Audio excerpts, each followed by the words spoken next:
को तारिफ गरी हौसला बढाउन राजनीतिज्ञहरूमा गगन थापा सम्भवतः अग्रस्थानमा थिए र आजसम्म पनि अग्रस्थानमा छन्। एक पूर्व स्वास्थ्य मन्त्री र जिम्मेवार जनप्रतिनिधिका रूपमा गगन थापाले निभाएको भूमिका प्रति एक रत्ती कन्जुस्याइ नगरी प्रशंसा गर्न चाहन्छु। मुखले बोलेर मात्र होइन, कार्ययोजना सहित प्रस्तुत हुन्छ भने त्यस्तो नेताको तारिफ गरी हौसला बढाउन मलाई एक सेकेन्ड पनि सोच्नु पर्दैन।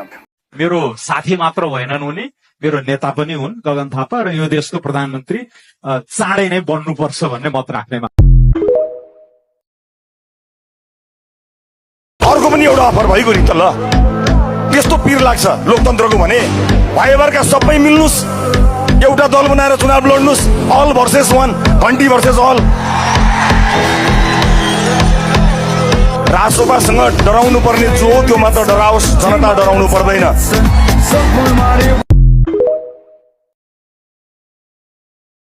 ल लिनुहोस् मेरो पनि एउटा स्किम। आज मेरो स्किम सुन्नु होला।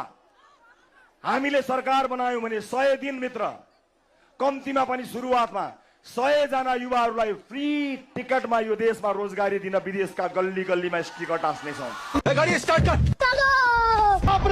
अमेरिका क्या कहता था? क्या हो तुम? आज हम कहते तू क्या है बे? हमें खाओ माँ कसम।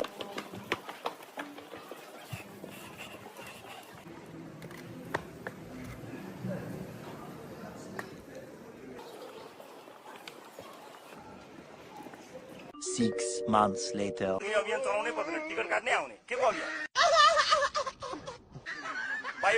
यो टिकट बन्द भएको छ र त्यो रट लगाइरहनु पर्दैन। स्वाभिमानको त्यति ख्याल माया छ भने टिकट काट्नै आउने, अभियान कसैले चलाइरहनु पर्दैन।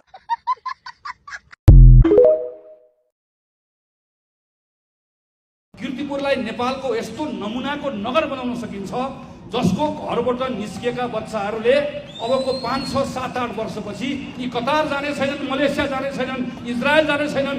यही कीर्तिपुरको डाँडामा बसेर हातमा ल्यापटप राखेर दिनको महिनाको 2 लाख, 3 लाख, 4 लाख यही डाँडामा बसेर आम्दानी गर्नेछन् भन्ने ती तन्जेलहरू बनाउन सकिन्छ। कीर्तिपुरले बनाउँछ। तपाईले अहिले बेलुका गएर टिकटक बनाउने कुरामा मात्र हुँदैन, फेसबुकमा पोस्ट गर्ने कुरामा मात्र हुँदैन। यही बसेको केटाकेटीलाई महिनाको 3 लाख, 4 लाख कमाउने दिने बनाउन सकिन्छ। यसको अवसर केमा आएको छ? नेपाल जस्तो देशले यसको अवसर ल्याएको छ। र पर्यटकलाई तपाईँ अर्को एक दिन काठमाडौँ बस्दिनुहोस्, म तपाईँलाई बसन्तपुर घुमाउँछु, म तपाईँलाई पाटन घुमाउँछु, म तपाईँलाई भक्तपुर घुमाउँछु, अनि म तपाईँलाई कीर्तिपुर पनि घुमाउँछु। एक दिनले भ्याइन्न, 2 दिन लाग्छ भनेर भन्यो भने एउटा पर्यटक 12 दिनको ठाउँमा 13 दिन बस्छ। अनि त्यो पर्यटक 1 दिन बढी बस्दै गर्दा एउटा पर्यटक बराबर 2टा नयाँ रोजगारी सृजना हुन्छ।